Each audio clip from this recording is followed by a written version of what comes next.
Hello, hello, and welcome back to Taking Up Space with Jordan, the podcast where we build our dream lives on our own terms with intention, a little bit of delusion, and a whole lot of soft hustle. This is part 3 of the Becoming Her series, and today we are talking about something extremely important, which is how do you actually live like her right now when your life doesn't look like hers just yet? In part 1, we got clear on who she is and her version, the woman that you're actually becoming. And in part 2, we talked about building the bridge between basically where you are now and where she is going, which is the micro steps, the habits, the belief shifts that you need to make. But here's the truth. You don't become her in one big leap. You become her in tiny, oftentimes boring, and very much more uncomfortable decisions in your very messy everyday life. So today we're going to talk about why becoming her feels so uncomfy, and sometimes how to spot your not her habits without shaming yourself. And we're also going to be talking about a simple framework for shifting into your her identity daily and little rituals and choices that you can start using today to live like her now.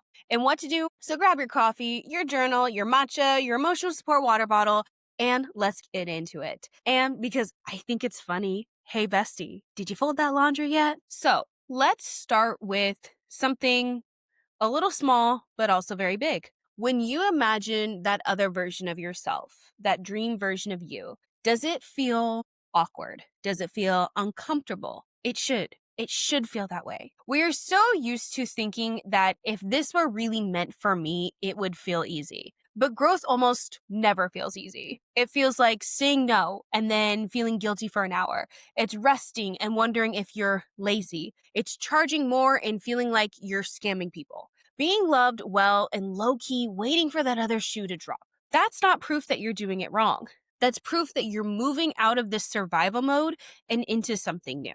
Your brain and your body are used to who you've been, the reliable one, the overachiever, the fixer, the hyper-independent one. That's me. And our brains love safety. They love what they know. Whatever your old role is, it's familiar. So when you start setting boundaries, asking for help, choosing rest without earning it, creating art or content or businesses, allowing yourself to want just a little bit more, your nervous system is going to say, hey, excuse me, we've never done this. Is this allowed? And that discomfort isn't a stop sign. It's honestly just hey, we're leaving the comfort zone notification. It's like that rough road ahead sign that you see on the roads before you hit construction. It's going to be a rough road ahead. But guess what? If you've been judging yourself like, if I was really her, I wouldn't be this scared, I want you to flip that because it's going to be a rough road ahead because you're scared because you are becoming her. Not because you're failing, but we have to get rid of this idea that because it's hard, because it's uncomfortable, it means that we are doing something wrong. No, oftentimes we are shifting our minds to believing that we are becoming the person that we actually want to become. So let's talk about something that's very important, which are your not her habits. And what do I mean by this? Not her habits are basically these things that you do now that don't actually line up with the version of you that you're becoming. It's not to be like in a shamey way, not the like, you're trash, but more like, okay, this doesn't match with where we're going. We need to shift some things. Some examples of not her moments taken from my own life are things like hyper-independence. I'll do it myself. I don't want to bother anybody. People pleasing. Saying yes before you even check in with yourself. Shrinking yourself. Downplaying your ideas, your goals, your needs, whatever, so that you don't make others uncomfortable. And perfectionism. Never starting because it might not be perfect. And finally, avoidance. Scrolling, snacking, numbing instead of doing the things that you care about. But here's the thing that you're not going to do. You are not going to shove these parts of you aside. I want you to think of these as protective parts, not flaws. There's a version of you who learned, if I handle it all on my own, I won't be disappointed. If I make everyone happy, I'll be safe. If I keep my dreams small, I won't look foolish. Those parts kept you alive emotionally. They kept you moving forward. You don't need to bully these parts into silence because they learned to get their voice through bullying. Instead, I want you to start noticing them when they're coming up. Like, hey, this is the part of me that's scared of rejection, or this is the part of me that's used to overfunctioning. You're not kicking them out of the house. You're just politely saying, thank you for your service, but we're going to do things a little differently now. Parts work is a type of therapy that I think more and more of us could benefit from, and it's one that I have a love-hate relationship with because it forces you to do the work. It forces you to realize that there are no bad parts within you, only parts that have been doing jobs that you no longer need them for. They're protecting, they are healing, they are parts of you that were necessary. So when these parts are showing up, take a moment. Envision the person that you want to be, the person that you are actively trying to become. And then ask yourself, what does she do that I don't do yet? Ask, what does she do that I don't do yet? And then, what do I do now that she doesn't do anymore? And you don't have to fix it all today. Remember, there's no bad parts to you. But I want you to write some of these things down, say them out loud, and make yourself aware of all your different parts. And don't try to hide away from them. I know for myself, one of my parts that I have been working through, and I've talked about it on this podcast, is that there's a part of me that genuinely believes that good things don't happen for me. And I know logically that that is not true because I do have good things in my life. But there is a part of me that has been disappointed by people, been disappointed by myself and the world, and she's a strong part. She is a mama bear protective mode all the time. And she is trying to protect me from getting hurt, and she clings to me some days like a force field and other days like a goddamn boa constrictor. I have embarked on writing a book, and it's one of the things that is flowing and it feels good. But I noticed myself starting to get distracted by TikTok, getting caught up in research, watching TV, playing with my dogs. And none of these innately are bad things, but I'm spending time on the things that I don't need to be when I could be writing, when I want to be writing. And yet something causes me to pick up that damn phone, go pet that pretty dog, or do something that takes my focus away from my goals. So what am I doing? Asking myself, when I catch myself in that distracted trap, is this what the author era for me looks like? Is the version of me that has published a book, is this what she's truly wanting to be doing right now? And then I pivot, because most likely the answer is no, she wants to be writing. She wants to be working on her book. I would not be able to make these shifts or have these conversations with myself, though, if I hadn't become aware of the different parts of me. But in order to take action and be that version of me that I want to be, I have to shift also my identity, and this is huge. So I want to give you a simple framework that you can use that I have been implementing for most of this year, but finally have decided to share it with you. It is decide, dismantle, do, and dwell. And you can use this literally every day. The first is decide. Instead of thinking of her like this far off, distant future version of yourself, I want you to ask, what does being her look like today? With the job that I have, with the money that I have, with the body that I have, the circumstances that I am in. You are not waiting until you move. You're not waiting till you get that job. You're not waiting till you hit that income goal or find the right relationship. I want you to know, who is she right now? Maybe she is kind to herself when she's tired. Maybe she follows through on the promises she makes to herself most of the time. She speaks up when something doesn't feel right. She makes room for her dreams in her actual calendar, not just her Pinterest board. Decide on one identity phrase for the day. I am a woman who keeps gentle promises to herself. I am a woman who asks for help. I'm a woman who takes her own dreams seriously. I'm a woman who doesn't apologize for existing. These are your North Stars for the day. You can do this while you're drinking your coffee, walking your dogs. You don't have to sit down and create a big moment of it each day. It's just you deciding on who you are going to be today, not tomorrow, but today. It's you making a decision. And next, you're going to dismantle. We have to dismantle old beliefs, which does not happen overnight. I wish it did. I wish I could flip a switch and just switch identities like some of these men do out here in the world. But instead, we ask ourselves gently, what story is trying to tell me I can't be her yet? Maybe it's, I'm too behind. I always fall off. I don't have enough time. People like me don't get to have that. You're not going to erase these stories in one journaling session, but you can challenge them. Try talking back to these stories. Have a conversation with them. I might be behind where I thought I'd be, but I'm not behind where I actually am today. Even if I've fallen off before, I can still show up Today, I don't need 3 hours. I need 15 minutes to focus. People like me absolutely get to have that. I just haven't seen enough examples yet. The thing that you are not going to do is suppress any emotions that come up during these conversations or journaling sessions. Because when we allow our emotions the freedom to come up, we are getting more and more information on how to gently dismantle the ones that are holding us back. And this is where we bring it back to something small and doable. I'm sure you're all tired of me talking about the micro steps that you have to take, but it's true. Building your dream life takes one brick at a time. And sometimes you can lay 15 bricks in one day, and sometimes you have the energy for one.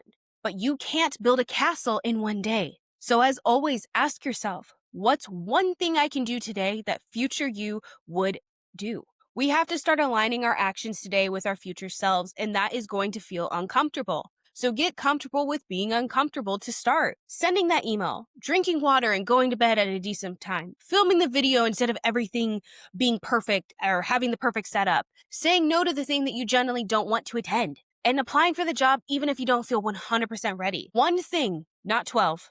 Because remember, you're not trying to prove your worth, you're building trust with yourself. And finally, you gotta start dwelling. And this is the hardest part. It's the part that we tend to skip over. I want you to sit in that action for just a moment.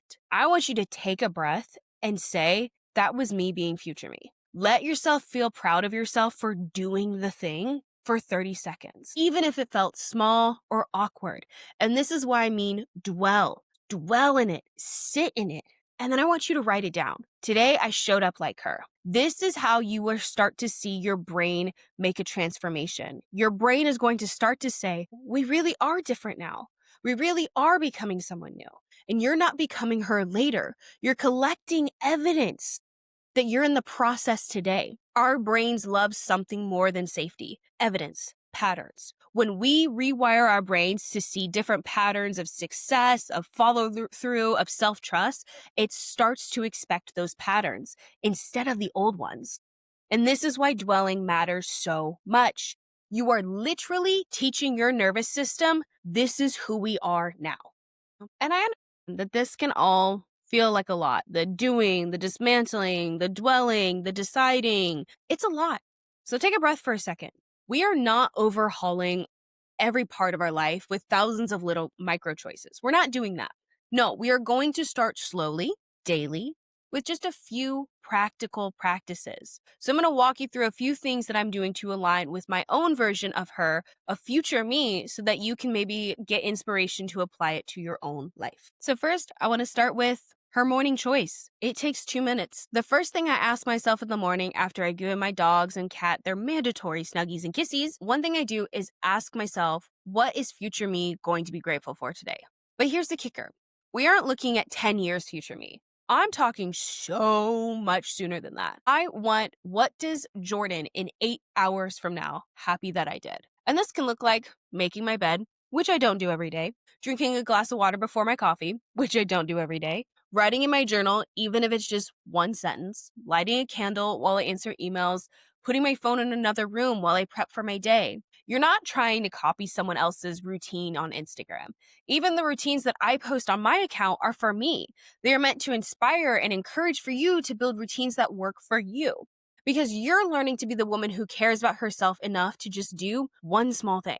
The reason your routines are failing is because they are not routines that align with what you want. So ask yourself, what does future you do each morning? Then slowly make one choice each day. If future you goes to Pilates class every morning, why don't you just start with a walk in the mornings? If future you sits down and has meetings to go over brand deals, start with recording yourself for 5 minutes in the morning. You do not have to upend your life to start aligning yourself with the person that you want to be. It all starts with you making a choice and you deciding. Next, boundaries, baby. You didn't think we were going to get through a whole dream life conversation without talking about boundaries, did you? Boundaries have to be a huge part of becoming her. Create them, uphold them, renew them. Boundaries aren't just with people, though. They're also the boundaries that you create around your time and your energy. It can be, I will log off at this time. I will not explain myself twice. I will not answer messages while I'm resting. I will say, let me think about it instead of an auto yes. When you are holding up your boundaries, you are training your brain to say, we don't abandon our goals for something else that does not align with who we want to be. Next, boundaries and routines are great, but they also mean learning to start asking for what you want. Future you goes after what she wants, and she will need help. So when you need it, ask. It's also what you're willing to ask for. Ask a friend to listen while you vent. Ask your partner to take something off your plate. Ask your boss about a growth opportunity or boundary. Ask your community to support your dream. Pre-save, shares, reviews, whatever it is. Her life is not built alone. So practice one brave ask, even if it's tiny. Asking for things can be hard, but hyper-independence is not a flex. Doing it on your own is not a flex. As someone who chronically gets caught in the trap of doing everything on her own, I understand how isolating it can feel. I understand how hard it can feel to open yourself up, even with just a simple request. But you don't want to wake up one day at the mountaintop by yourself, do you? You have to ask yourself, who is my community? Who is going to be around me? Because when we start allowing our community to be a part of our dreams, we have a shared goal. And you have people to share your dreams with. And those people want to be a part of your dream. They don't want to be on the sidelines of it. They want to help you. They want to encourage you. They want to be there to help inspire you to keep going. And I have to do this in my life where I have to ask friends and family for help while I navigate my dream. I have to ask for support. I have to vent to them because if I'm just here in the echo chamber, it's just me echoing out and getting the same answer back. So once you've learned to create morning routines, you have your boundaries and you're going to start asking for what you want, that sounds exhausting to do each day, doesn't it? So end your day with some versions of softness. And remember, this goes back to deciding, doing, dismantling, and dwelling. And we have to end our day with some dwelling. And I don't mean this in the negative way. I mean this in the allowing ourselves to cherish our day, allowing ourselves to cherish the choices that we have made and honor them. And this doesn't have to be fancy. Washing your face slowly, putting your phone away 15 minutes early, stretching before bed, writing down 3 ways you honored yourself today, or just whispering, I'm proud of you to yourself before you go to sleep. And I understand that some of these, they sound corny. They sound woo-woo. They sound like bullshit. But why? Why is it corny to tell yourself that you are proud of you? Why is it weird to do some stretching before bed? Why is it bad to honor yourself today? If you feel that pushback, take a moment and examine what is going on there. Because it should never feel like you can't show yourself some softness or some gentleness. If it feels uncomfortable, good. Remember, growth is going to feel a little bit painful. It's going to feel a little uncomfortable. Setting your boundaries and upholding your boundaries, that feels uncomfy. Telling someone about your dreams, that feels intimate. That feels scary. And it's going to take time. It's going to itch, but you keep doing the work and you keep showing up for yourself because you know it's all going to be worth it in the end. So this all sounds great and all. This sounds fantastic if everything's aligning perfectly.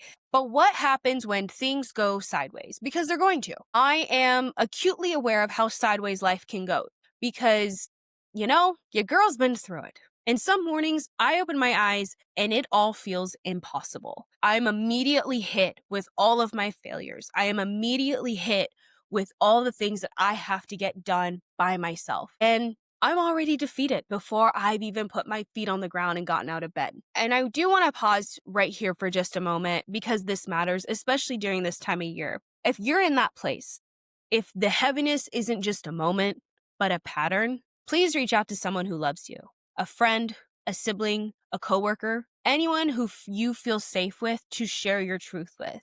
Because that crushing, I can't do this feeling isn't meant to sit on your shoulders alone. You deserve support, you deserve care, and asking for help is brave, not a weakness. But if you are going through just a moment where life feels a little too much, let's talk about that. Let's talk about when you get bad news, you're exhausted.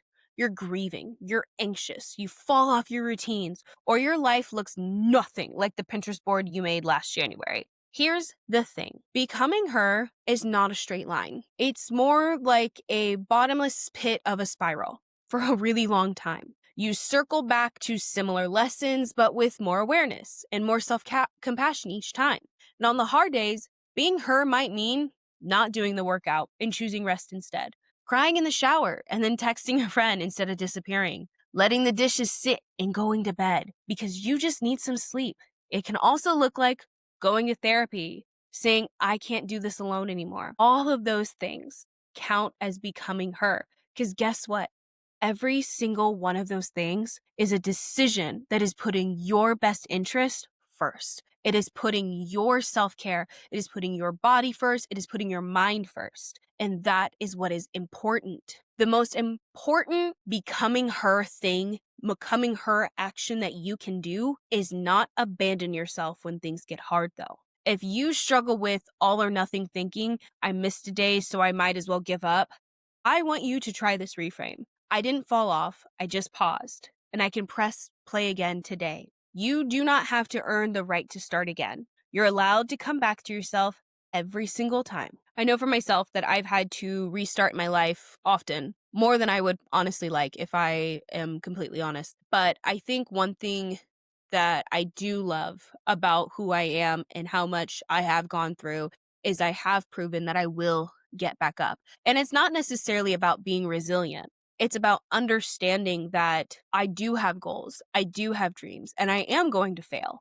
But guess what? I'm not going to keep making that same mistake. I'm going to fail in new ways, unique ways, ways that are unique to me and my journey. And that's what's most important, because I'm not giving up on my dreams, even when I'm tired. Like right now, I'm sitting in front of this podcast. I've vlogged all day. My dog's to their birthday party. I have interviews coming up for a job. I had water leaking in my apartment and didn't have access to a kitchen sink for 48 hours.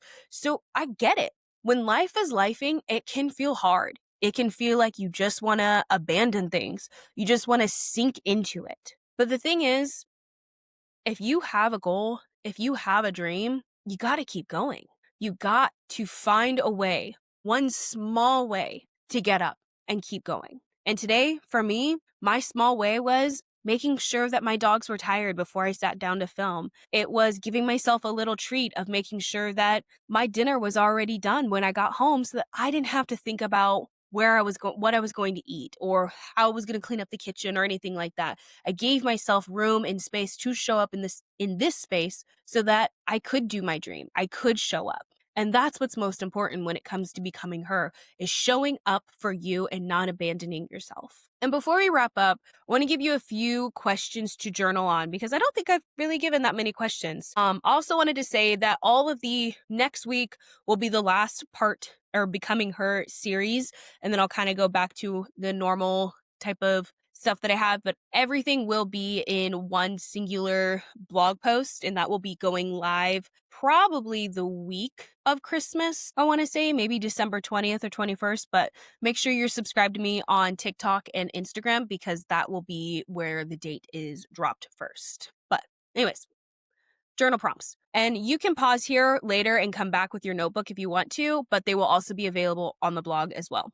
So if I describe her, the woman I'm becoming, in 3 words today, what would that be? What is one not her habit I'm ready to gently retire or soften? What story about myself am I ready to question? What is one small action I can take this week that would make her proud? How can I offer myself more softness while I grow? And finally, you are not behind. You are not late. You are not supposed to have it figured all out by now. You are in the middle of becoming. And the middle is messy, and it's not always the prettiest, but it is where the most work is going to occur. All right, friend, that is part 3 of the Becoming Her series, Living Like Her Now, Not Someday. If this episode spoke to you, here's what I'd love for you to do.